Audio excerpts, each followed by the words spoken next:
Dukomeje kubasuhuza tubifuriza igitondo cyiza, igitondo cyo kuri iki cyumweru tariki 9 z'ukwezi kwa gatandatu umwaka w'ibihumbi 2024, nk'uko twabasezeranyije ko tugomba kubagezaho amakuru mashya, amakuru azira igihuha, amakuru azira ibinyoma, amakuru azira kubogama, by'umwihariko amakuru yibanda ku ntambara njyanamuntu ikomeje guca ibintu hagati y'umutwe wa M23 ndetse n'igisirikare cya Kongo FARDC. Tuzindukanye update, tuzindukanye amakuru mashya. Gusa mbere yuko tubabwira aya makuru, reka tubanze dusuhuze inshuti n'abavandimwe mudukurikiye muri mu bice bigiye bitandukanye. Reka mbanze nsuhuze inshuti zacu zidukurikiye ziri ku butaka bw'igihugu cy'u Burundi. Patrick uri Kibitoki nagusuhuje, Eric uri mu ntara ya Ngozi nagusuhuje, nawe Elizabeth uri mu Bujumbura nagusuhuje. Mboneraho no gusuhuza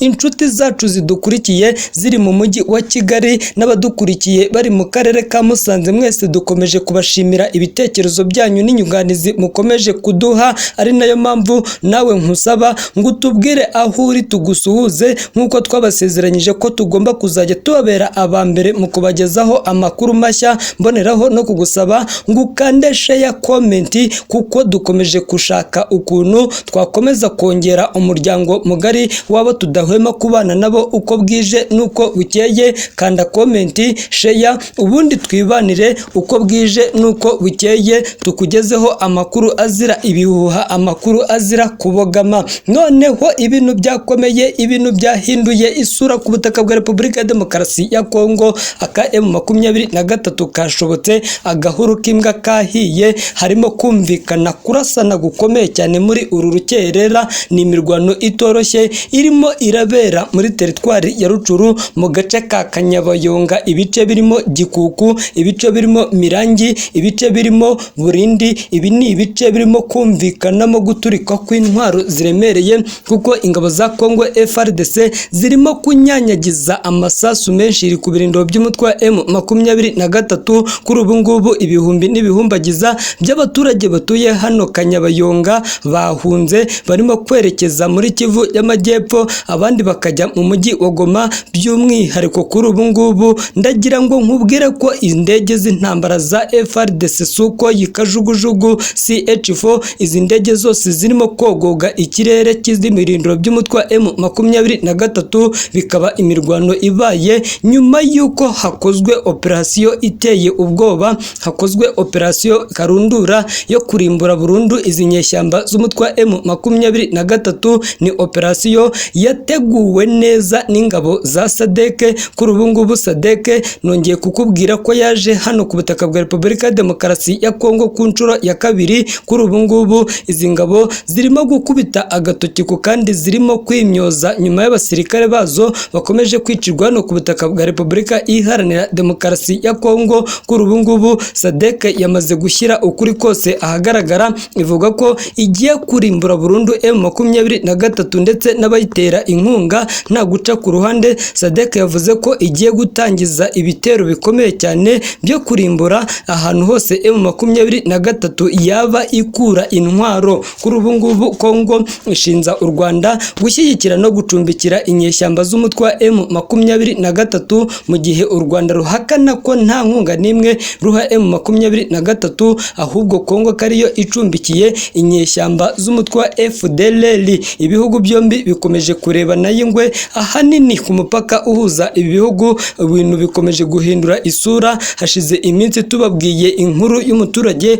wiciwe mu karere ka Rubavu mu murenge wa Busasamana, bivugwa ko yishwe bigizwemo uruhare n'insoresore za Wazalendo. Kuri ubu ngubu zikomeje gufatikanya n'igisirikare cya Kongo FARDC mu gushwanyaguza no mu kurindura ibirindiro by'umutwe wa M23. Gusa kuri ubu ngubu aka M23 kashobotse, kuko n'uwari wese baketse ko akorana na M23 arimo aracibwa umutwe, arimo arahanwa biteye ubwoba. Ubu mu mujyi wa Goma hakomeje gukorwa operasiyo ikomeye cyane yo kurimbura no kunyuguza buri muntu wese bikekwa ko yaba akorana n'inyeshyamba z'umutwe wa M23. Kuri uriya wa gatanu Tariki 7 Kamena 2024 umuyobozi w'umujyi wa Goma, uyu nta wundi ni Supplementary Faustin Kapenda Komanda, yerekanye itsinda ry'abo yise ngo ni abafatanyabikorwa ba M23.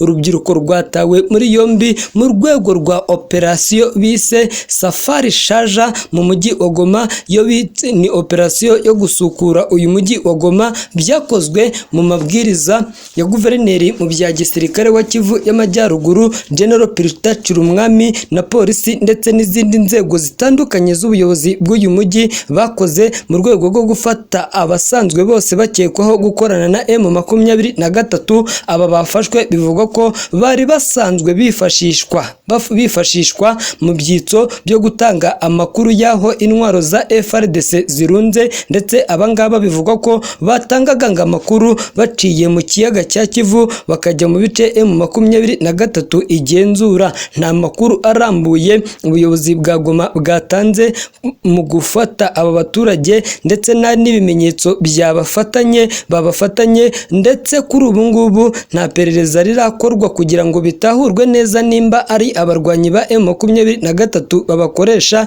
ndetse na M23 nta kintu irabitangazaho. Icyokora ubuyobozi bw'aba barwanyi ba M23 bwerekana abasirikare bakomeye cyane bo ku ruhande rwa FARDC babiyungaho, babashinja kuba nabo bakorana n'uyu mutwe wa M23. Si abo gusa, kuko abaturage benshi bagiye bagaragaza ko bashyigikiye aba barwanyi ba M23 ndetse bakajya mu gisirikare cy'uyu mutwe kugira ngo bashobore kwirwanaho mu gihe FARDC n'abafatanyabikorwa babo baba bagabyeho ibitero. Ibibaye mu gihe urugamba rurimo guca ibintu, iminwa y'imbunda irimo irasuka ibisasu biremereye. Gusa uru rugamba rurimo rurabera hano Kanyabayonga muri teritwari ya Rucuru, aho intambara itoroshye irimo iraca ibintu. Ahangaha hakomeje kumvikana no guturika kw'intwaro ziremereye, ari nako hakomeje kumvikanamo urusaku rw'imbunda ziremereye, kandi bikomeje gushyira abaturage mu kangaratete, kuko uko bwije nuko bukeye bakomeje bahungira mu bice bigiye bitandukanye. Ibi bibaye mu gihe hamaze kugaragazwa umukomanda wahawe akazi ko kwica Koloneli Nanga, ndetse Perezida wa Repubulika ya Demokarasi ya Kongo Felix Antoine Tshisekedi kuva kuwa 2 tariki 4 Kamena 2024 yashyize hanze amafoto agaragaza umuntu wambaye igisirikare, bivugwa ko ari umukomando wahawe akazi ko kwica umuhuzabikorwa wa Alliance Forever Congo Koloneli Nanga. Uyu mugabo afite imbunda yabamudahushwa izwi nka sniper. Bivugwa ko uyu yitwa Ndayisaba Regis avuga ko yiteguye gukuraho Koloneli Nanga ngo n'abandi barwanyi bakomeye cyane bo mu mutwe wa M23, kandi uyu nguyu akaba yarahoze ari mu itsinda ry'abakomando badasanzwe ba Wazalendo, usanzwe ari azi n'ibice byo mu ntara ya Kivu y'Amajyaruguru. Aya makuru y'ibanga yashyizwe ahagaragara mu gihe hari hashize iminsi Perezida Tshisekedi akomeje kugaragaza ko yiteguye kurimbura buri muntu wese aho afite ahuriye na M23, ndetse Perezida Tshisekedi si ubwa mbere yaba agerageje uyu mugambi, kuko hashize n'iminsi agerageje gukoresha drone ngo zigabe ibitero bikomeye cyane ku birindiro bya M23 biherereye i Bunagana. Gusa M23 yatahuye aya makuru ibi bitero bitaraba, nubwo leta ya Kinshasa ikomeje gukoresha ingufu zose zishoboka mu gushaka ukuntu yarindura M23. Kuri ubu ngubu M23 yirimo kwitabariza amahanga bitewe n'ibirimo kuyibaho, kuko ingabo za Kongo FARDC zirimo kwinyanyagizaho amasasu menshi. Ingabo za Kongo FARDC zirimo kugaba ibitero nta kurobanura nimba hari mu bice bituwemo n'abaturage, aho kuri ubu ngubu leta ya Kinshasa yigaragaza ko itazigera igirana ibiganiro na M23, ahubwo yiteguye bashoboye kuyicanaho umuriro w'amasasu mu gihe M23 yaba yanze gushyira hasi imbunda. Amakuru akomeje kugarukwaho n'ibinyamakuru bigiye bitandukanye nuko ngo hamaze kumenyekana icyateye imirwano ikaze ihanganishije imitwe ibiri y'abamayimayi mu misozi ya teritwari ya Fizi. Kuri uyu wa gatandatu habaye imirwano yahanganishije imitwe y'abamayimayi mu misozi miremire ya teritwari ya Fizi mu ntara ya Kivu y'Amajyepfo. Ni imirwano yatangiye mu gihe cy'isaa sita kugeza isaa saba z'umugoroba, isaa saba z'amanywa. Bivugwa ko yahanganishije imitwe isanzwe ikomeye cyane irimo abamayimayi yabishumbuke CSPC ndetse n'umutwe wa General Hamani ya Kutumba, nk'uko iyi nkuru dukesha abaturage bo muri ibi bice ibitangaza. Mu makuru ari kuvugwa n'abaturage batuye muri teritwari ya Fizi nuko urugamba rwabaye ahangaha byaturutse mu kwisubiranamo hagati y'abamayimayi bayobowe na Bureze ndetse n'abandi bayobowe na Koloneli Ngoma Nzito n'undi uyoboye umutwe wa General Hamani ya Katumba. Ngo kutumvikana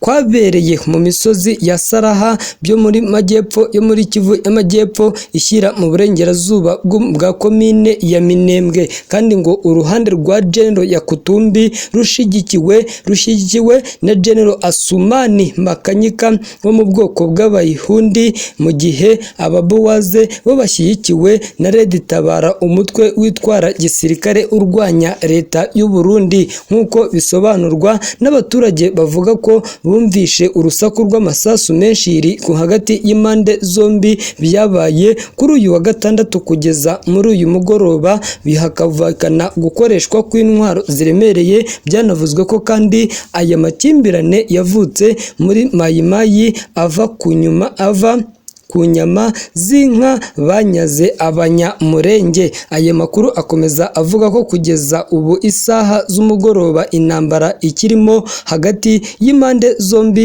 kandi barimo kurasana hakoreshejwe imbunda nini, imbunda ziremereye ndetse n'izindi ntoya. Umwe mu baturage batuye muri ibyo bice yagize ati: kugeza ubu turi kumva urusaku rw'imbunda kandi barwaniye muri Sahara no muri Kabunju.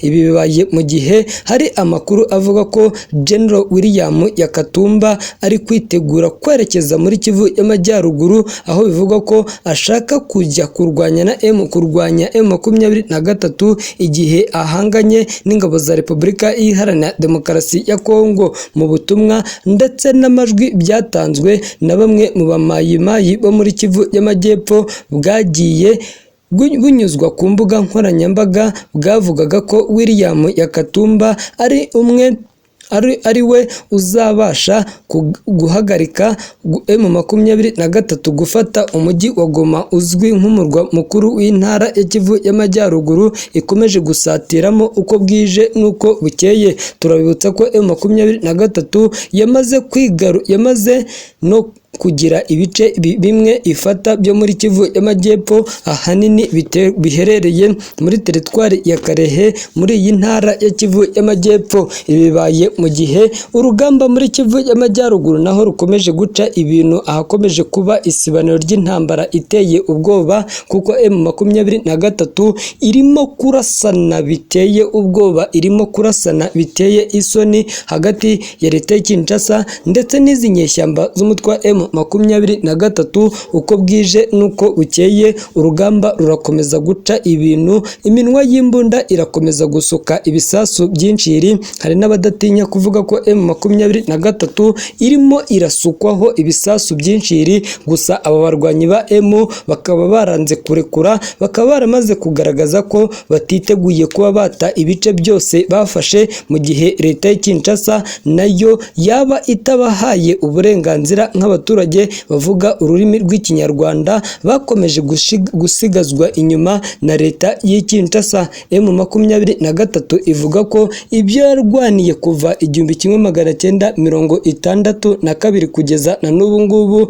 nta leta irabibaha, kuko M23 ngirwanira ukwishyira ukwizana kw'abavuga ururimi rw'ikinyarwanda kandi ikarwana ishaka ko FDLR igizwe ahanini n'abasize bakoze jenoside mu gihugu cy'u Rwanda yakirukanwa bagataha bakajya kubazwa ibyo bakoze. Nyamara ibi M23 isaba leta ya Kinshasa yo yabikubise ishoti igaragaza ko nta nshuro n'imwe izigera igirana ibiganiro na M23, ndetse ibizi neza ko leta y'u Rwanda ariyo itera inkunga uyu mutwe wa M23, bityo ko ibyo kuba habaho ibiganiro bizaba amateka. Kuri ubu ngubu biragoye kuba watandukanya abarwanyi b'umutwe wa FDL ndetse n'abasirikare ba Congo FARDC nk'uko biherutse gushyirwa ahagaragara n'ibinyamakuru bitandukanye. Hari n'abadasiba kuvuga ko kuba wafata umusirikare wa FARDC ngo umutandukanye n'uwa FDL